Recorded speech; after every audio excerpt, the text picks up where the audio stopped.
¿Cuándo fue la última vez que te sentiste un fracaso por no ser lo suficientemente organizado? ¿Cuántas veces te has comparado con alguien que parece tenerlo todo bajo control?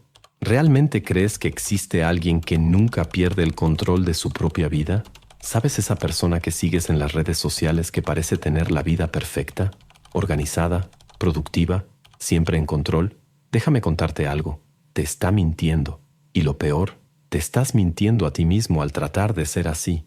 Todo el mundo es un desastre por dentro. Y hoy te voy a demostrar por qué esto es exactamente como debería ser. De hecho, te voy a mostrar cómo esa supuesta desorganización tuya puede ser tu mayor triunfo. Y por qué las personas que parecen tenerlo todo bajo control están, en realidad, viviendo una gran mentira. Mira, el mundo no siempre es fácil de enfrentar. Hay días en que parece que todo conspira para derribarnos. Y para ser honesto, a veces no nos ayudamos mucho. Pero, ¿sabes qué? Está bien. Sentirse triste es parte de la experiencia humana. De hecho, sería hasta extraño no sentir esa melancolía de vez en cuando, considerando lo caótico e impredecible que puede ser todo a nuestro alrededor. Tal vez el verdadero problema sea esa idea arraigada en nuestra sociedad de que es incorrecto o vergonzoso enfrentar los aspectos más oscuros de la vida, pero no lo es. Todos nosotros, en algún momento, nos encontramos reflexionando sobre esto. Es parte de ser humano. Y detrás de las sonrisas educadas y los mensajes de «feliz cumpleaños», la verdad es que nadie tiene todo bajo control. Y está bien si tú tampoco lo tienes. Ahora piensa conmigo. Somos casi 8.000 millones de personas en este planeta, cada una con un viaje limitado a cerca de 26.000 días de vida en promedio. Solo eso ya es una locura, ¿no? Y en cualquiera de esos días, cerca de 300.000 personas están viviendo el peor momento de sus vidas. Impresionante y aterrador, lo sé. Pero si tú no estás entre ellas hoy, eso ya es algo por lo que agradecer. Claro, nuestro turno llega eventualmente. Nadie se escapa de eso. Y cuando todo se derrumba, ¿qué hacer? Bueno, no esperes que yo tenga todas las respuestas. Yo mismo todavía estoy tratando de descubrirlo. Pero tal vez podamos aprender de quienes ya enfrentaron sus batallas internas y dejaron algo poderoso atrás. Por ejemplo, Tchaikovsky. Probablemente ya has oído hablar de él, el genio detrás de El lago de los cisnes y El cascanueces. Pero pocos saben que solía estar lleno de dudas sobre sí mismo. En 1876 le escribió a su sobrino algo que me partió el corazón. Mi vida tiene poco valor para cualquiera. Si desapareciera hoy, no le haría falta a la música rusa. Mira qué ironía. Uno de los más grandes compositores de la historia sintiéndose insignificante, y aún así, siguió creando, enfrentando sus demonios y dejando un legado inmortal. ¿Y qué tal el ejemplo de Franz Kafka? Un escritor brillante, pero que libraba una batalla constante con su propia mente. Se consideraba horriblemente feo e incapaz. Detestaba tanto lo que escribía que le pidió a un amigo que quemara todo después de su muerte. Afortunadamente, el amigo ignoró la petición y publicó sus textos, regalándole al mundo obras que definieron la literatura del siglo XX. Kafka murió joven, a los 40 años, pero dejó tras de sí un testimonio poderoso sobre la fragilidad y la grandeza humanas. Entonces, si te sientes perdido o dudas de ti mismo, recuerda, hasta los más grandes genios enfrentaron estos momentos. Lo que te define no es la ausencia de dificultades, sino el valor de continuar, incluso cuando todo parece sin sentido. ¿Quién sabe lo que aún puedes crear o descubrir? Tal vez el próximo Tchaikovsky o Kafka esté dentro de ti, esperando el momento adecuado para surgir. ¿Y si te contara otra historia? Imagina una pintora mexicana, desconocida en su época, viviendo a la sombra de un marido famoso. Ella se creía ingenua, un fracaso andante. Tal vez hayas oído hablar de él, Diego Rivera, pero hoy en día es mucho más probable que la conozcas a ella, Frida Kahlo. Curioso cómo el tiempo le da la vuelta a las cosas, ¿no? Hoy, para muchos, Diego es solo el esposo de Frida. Pero claro, estamos hablando de artistas. Ellos tienen cierto derecho a la melancolía, ¿no? Ahora, imagina un estadista del siglo XIX, un hombre que perdió a su madre a los 9 años, a su hermana a los 19 y, más tarde, a su propio hijo, con apenas 11. Un hombre que luchaba contra crisis de tristeza profunda y llegó a escribir: «Soy ahora el hombre más miserable que vive. Si lo que siento fuera igualmente distribuido entre toda la humanidad, no habría un solo rostro alegre en la tierra». ¿Sabes quién era? Abraham Lincoln. Y él no está solo. Piensa en Miguel Ángel, Beethoven, Florence Nightingale. Todos estos nombres gigantes cargaron con fardos tan pesados que, en algún momento, se perdieron en la oscuridad de sí mismos. Y conocemos estos detalles no porque fueran fáciles de contar, sino porque sus vidas fueron escudriñadas, analizadas hasta el cansancio. La diferencia es que nosotros no somos famosos, y aún así, la tristeza nos encuentra. Es casi inevitable. Curiosamente, nuestro cerebro ni siquiera hace mucha distinción entre el dolor físico y el emocional. Todo está ahí, en las mismas regiones del sistema nervioso. Cuando ves a alguien sufriendo con el corazón roto, parece como si hubiera sido físicamente herido. El dolor es visceral, real.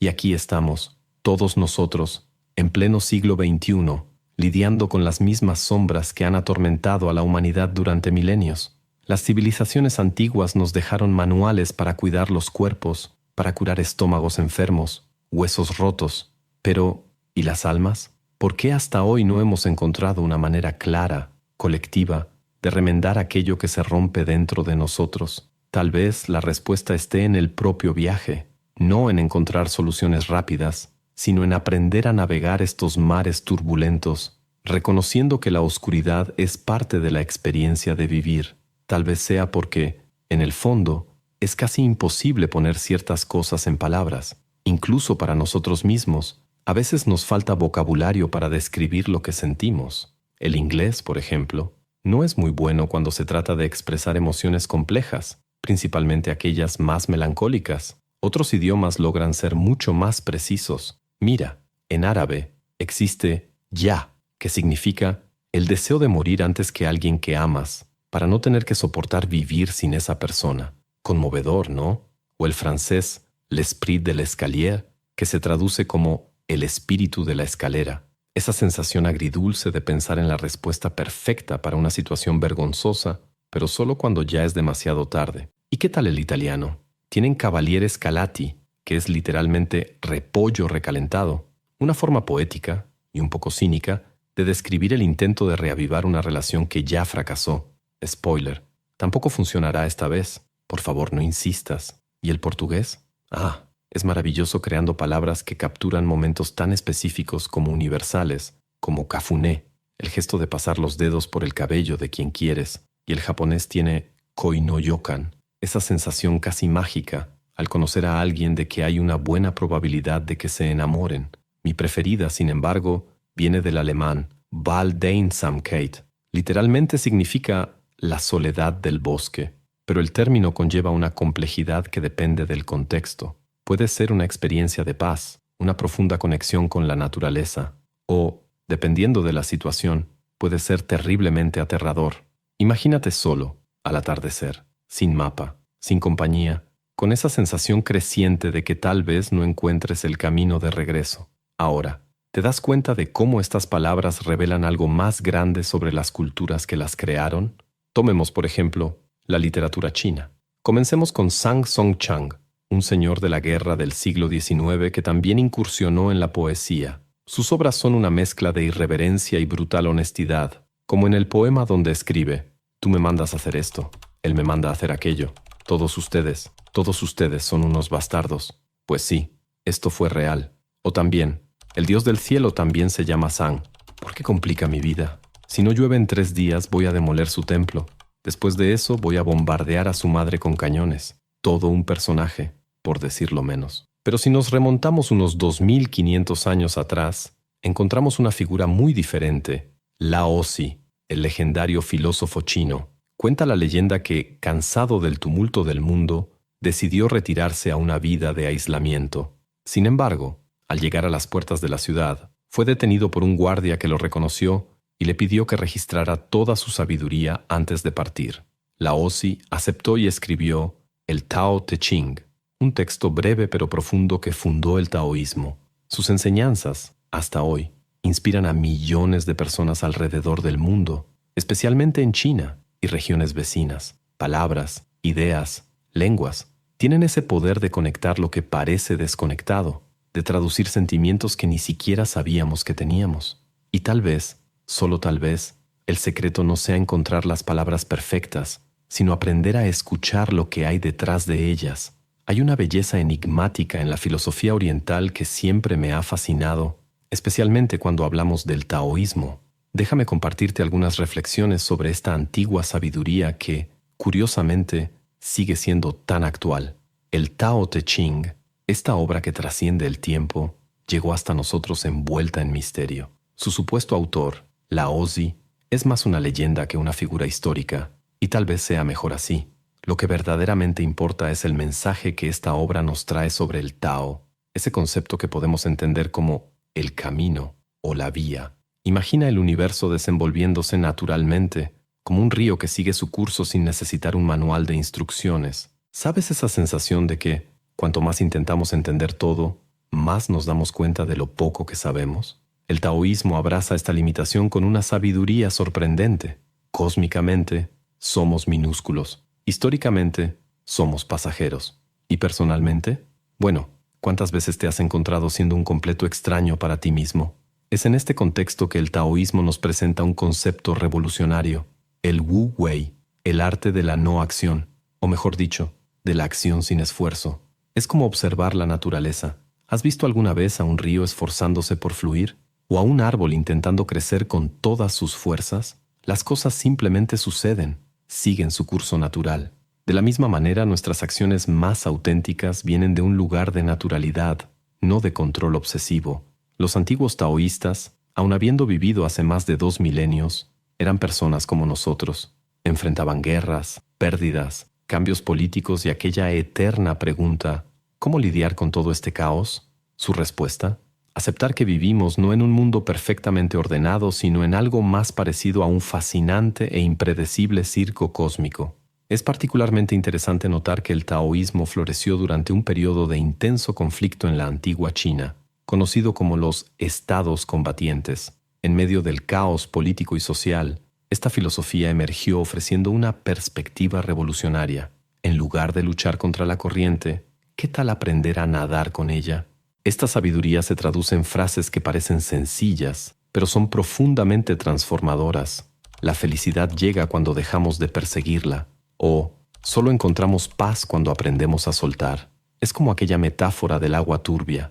A veces, la mejor acción es no actuar, permitiendo que el polvo se asiente naturalmente. Al final, el taoísmo nos enseña que la vida no es un problema para resolver, sino una realidad para ser vivida. Y quizás sea esta la mayor sabiduría que podemos extraer de esta antigua filosofía.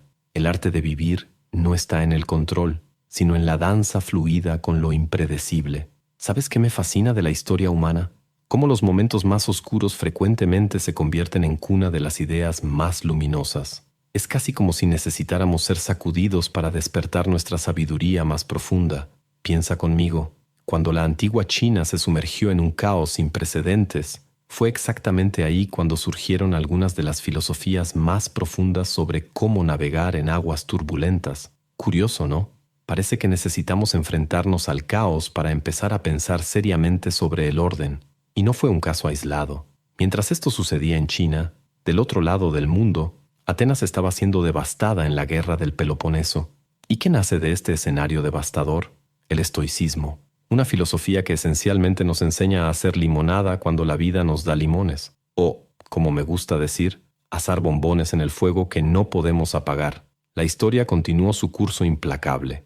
Roma, aquella que parecía invencible, vio el 70% de su estructura consumida por las llamas en el año 64 después de Cristo. Apenas se recuperó y, en el 79 después de Cristo, el Vesubio decidió mostrar que la naturaleza no negocia con imperios. Como si no fuera suficiente, la peste antonina apareció para cobrar su precio devastador, 10 millones de vidas. Pero espera, hay más. El año 536 después de Cristo merece un capítulo especial en esta historia de desventuras. Imagínate, una niebla misteriosa, cortesía de un volcán islandés malhumorado, transformó el sol en una especie de foco débil durante casi 2 años. El resultado: la década más helada en 2 milenios y medio, seguida por una hambruna que abrió las puertas a la peste de Justiniano. China, no queriendo quedarse fuera de esta danza macabra, contribuyó con la rebelión de An Lushan, 30 millones de vidas perdidas. Los mongoles entonces dijeron: agárrenme mi chela, y proporcionaron una masacre de proporciones tan épicas que hasta hoy podemos ver su impacto en el hielo antártico. 700 millones de toneladas de carbono menos en la atmósfera. Cuando llegamos a 1349, la peste negra decidió dar su espectáculo por Europa. Pero mira qué interesante, de esta tragedia monumental brota el humanismo. Es como si la humanidad finalmente hubiera pensado, oye, ¿qué tal si confiamos un poco más en nosotros mismos y en nuestra capacidad de razón y compasión? Y la historia sigue su curso. La conquista de las Américas por los europeos trajo una ola de destrucción sin precedentes. La Guerra de los 30 años se llevó solamente 8 millones de vidas, nota mi ironía aquí, pero también nos regaló las semillas de la Ilustración, aquel momento en que decidimos que tal vez, solo tal vez, existían mejores formas de organizar la sociedad. Es impresionante, ¿no? Cómo cada momento de oscuridad parece dar luz a una nueva forma de pensar, una nueva manera de ser. Es casi como si la historia nos estuviera diciendo, mira, va a doler, pero aprenderás algo de esto. Y de alguna manera misteriosa, siempre aprendemos. Mientras la historia avanzaba, parecía que cada logro venía envuelto con su propia dosis de caos. La revolución industrial, por ejemplo.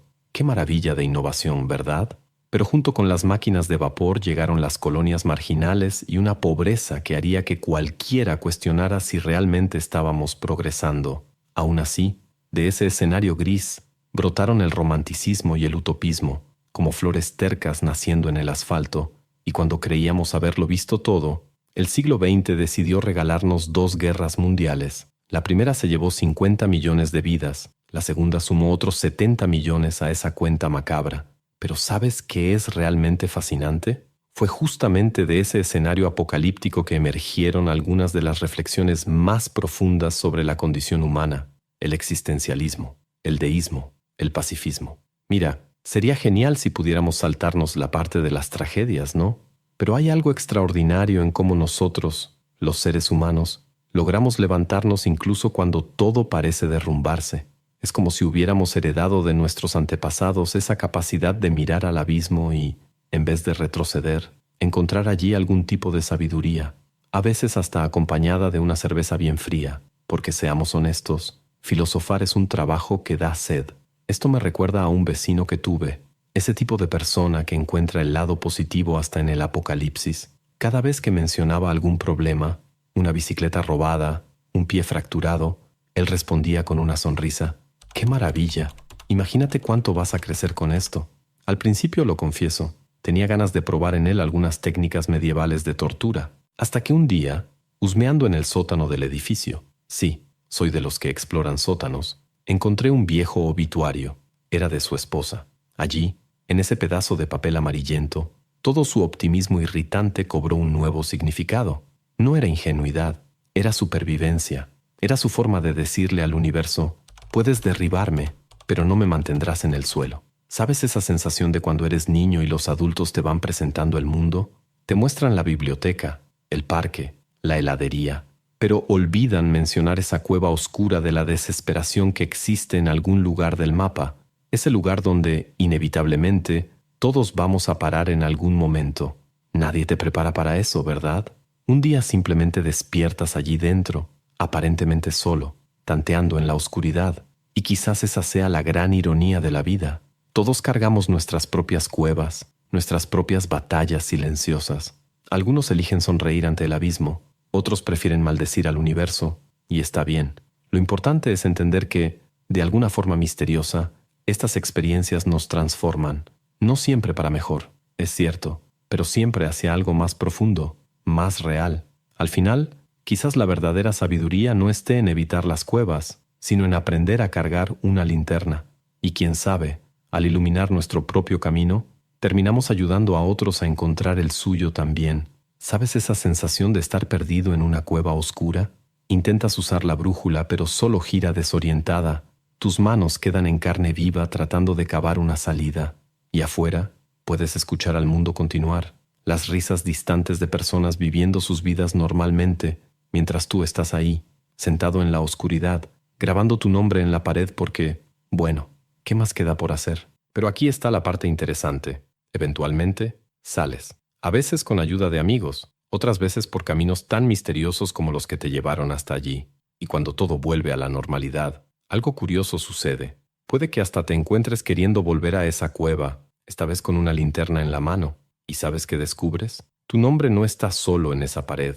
Hay miles, millones de firmas, personas que conoces, admiras, respetas. Todas ellas estuvieron allí también. Es casi reconfortante, ¿no? Darse cuenta de que no somos los únicos que ocasionalmente perdemos el norte. Al final, sería extraño navegar por esta existencia loca, siendo estas criaturas pensantes que somos, conscientes lo suficiente para saber que sabemos muy poco, enfrentando pérdidas inevitables y desastres inexplicables, y no tener de vez en cuando nuestros momentos de desesperación. El verdadero milagro no son las tragedias que salpican nuestra historia. Esas son esperadas, casi banales en su frecuencia. El milagro es que, después de todo, seguimos aquí. Todavía encontramos fuerzas para ser amables, para crear cosas bonitas, que en medio del caos logramos inventar no solo la democracia y la aspirina, sino hasta ropita de invierno para gatos, que a pesar de las pérdidas, los dolores, la desesperación, seguimos adelante. Y es precisamente por seguir adelante que, en algún momento del futuro, nos encontraremos en la cima de una colina en un día soleado, experimentando esa sensación para la cual aún no tenemos palabra, ese no sé qué, ¿sabes? Ese momento en que finalmente llegaste al futuro y deseas poder regresar en el tiempo solo para decirle a tu yo del pasado, oye, todo estará bien, porque así será. Hasta la próxima visita a la cueva de la desesperación, claro. Pero ahora sabes que no estás solo allí, y en algún lugar del futuro existe una versión más sabia de ti que ya pasó por todo esto, esperando pacientemente para recibirte de vuelta, como siempre sucede, invariablemente. Es gracioso cómo la vida funciona en ciclos, ¿no? Nos perdemos, nos encontramos, nos perdemos de nuevo, pero cada vez que regresamos, volvemos diferentes, un poco más fuertes, un poco más sabios, un poco más amables con nosotros mismos. Y tal vez ese sea el verdadero propósito de estas visitas a la cueva, no perdernos, sino reencontrarnos, de una forma nueva y más profunda cada vez. Oye, tú que llegaste hasta aquí, primero, quiero agradecerte por haber dedicado este tiempo precioso para reflexionar conmigo. ¿Sabes? Mientras preparaba este video estuve pensando en cuántas personas podrían estar pasando por momentos difíciles y necesitando escuchar que no están solas, y te quedaste hasta el final. Eso dice mucho sobre quién eres. Tal vez estés atravesando tu propia tormenta ahora, o tal vez estés en un momento tranquilo de la vida. Independientemente de eso, el hecho de que hayas permanecido aquí, reflexionando sobre estas cuestiones tan profundas, muestra que tienes algo especial, el valor de mirar hacia adentro. ¿Sabes qué más? Tu presencia aquí me hace creer aún más que existen personas dispuestas a crecer a través de las dificultades. Personas que, como tú, no se conforman con respuestas fáciles y buscan una comprensión más profunda de la vida. Y mira, si este contenido te tocó de alguna forma, ¿me ayudas a difundir este mensaje? Deja tu like. Hace toda la diferencia para que otras personas puedan encontrar este video también. Y si quieres continuar este viaje de reflexiones conmigo, suscríbete al canal. Antes de que te vayas, quiero dejarte un pensamiento. Así como ese sol que siempre sale después de la noche más oscura, tú también llevas esa misma fuerza dentro de ti, fuerza que a veces ni imaginas que tienes, pero está ahí, esperando el momento correcto para brillar. Y ya que estamos hablando de caminos de transformación, he preparado 2 videos especialmente pensando en ti que has llegado hasta aquí. En estos 2 videos, descubrirás cómo transformar tus crisis en verdaderas oportunidades de crecimiento, algo que cambió completamente mi forma de enfrentar los desafíos. Comparto los secretos de la resiliencia emocional que he aprendido a lo largo de los años, sin necesidad de endurecer el corazón. Nos vemos allá, continuando esta plática. Y recuerda, no estás solo en este camino. Ahora hay un pedacito de mi historia con la tuya,